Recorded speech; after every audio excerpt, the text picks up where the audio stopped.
नमस्कार दोस्तों, मैं संतोषी आपके लिए लेकर आई हूँ एक और नई कहानी। मेरे पापा ने बताया था कि हमारे दादाजी को तंत्र मंत्र करना आता था। पापा जब छोटे थे तब अक्सर उनके साथ उनके बैठकों में जाते थे। कभी कभी तो वो ये सब देखकर इतना डर जाते थे कि उनको बुखार आ जाता था। कुछ केस वाकई बहुत खतरनाक और डरावने होते थे।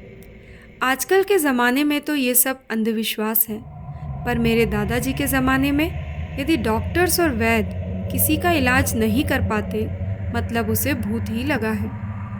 दादाजी सबका भला करते थे, पर गांव में कुछ ऐसे लोग भी थे जो दूसरों का बुरा करते थे, टोने टोटके करते थे। ऐसी ही सुरमया नाम की औरत मेरे दादाजी के गांव में रहती थी।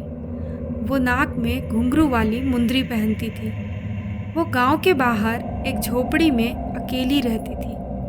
वो कोई तांत्रिक क्रिया सीख रही थी और उसके लिए वो रात को शमशान जाती थी। एक बार गांव में रूमी नाम की एक महिला की तबीयत बहुत ख़राब हो गई, तो उसके पति ने दादाजी को बुलाया।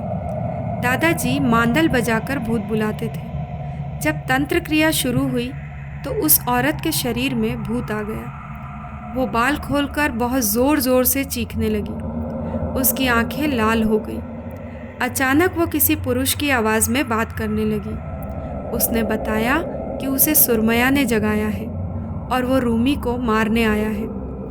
दादाजी ने एक पत्थर को अभिमंत्रित किया। दादाजी और कुछ लोग शमशान गए। आधी रात का समय था। चारों तरफ गहरा सन्नाटा था। अमावस होने के कारण गुप्त अंधेरा था। कहीं कहीं जुगनू चमक रहे थे।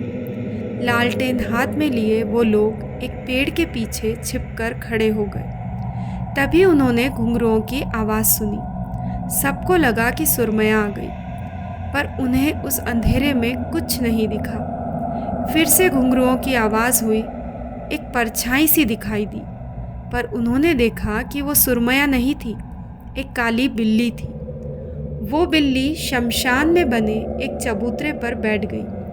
किसी ने धीरे से कहा, अरे सुरमया नहीं है, ये तो बिल्ली है।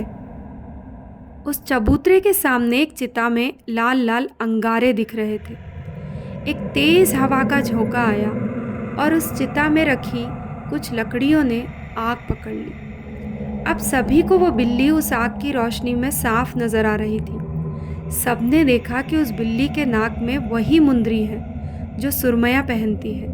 सबके होश उड़ गए।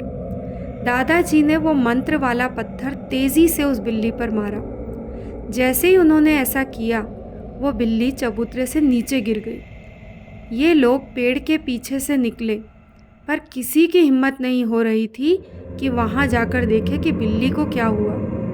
दादाजी सबसे आगे मंत्र पढ़ते हुए जा रहे थे। उनके पीछे बाकी लोग थे, पर आश्चर्य की बात थी कि वहाँ अब कुछ भी नहीं था, ना बिल्ली ना सुरमया। उस दिन के बाद सुरमया को गांव में किसी ने नहीं देखा, यहाँ तक कि अब उसकी झोपड़ी भी वहाँ नहीं थी। सुरमया का डर तो गांव से चला गया, पर वो पहेली अनसुलझी ही रही कि वो आखिर गई कहाँ।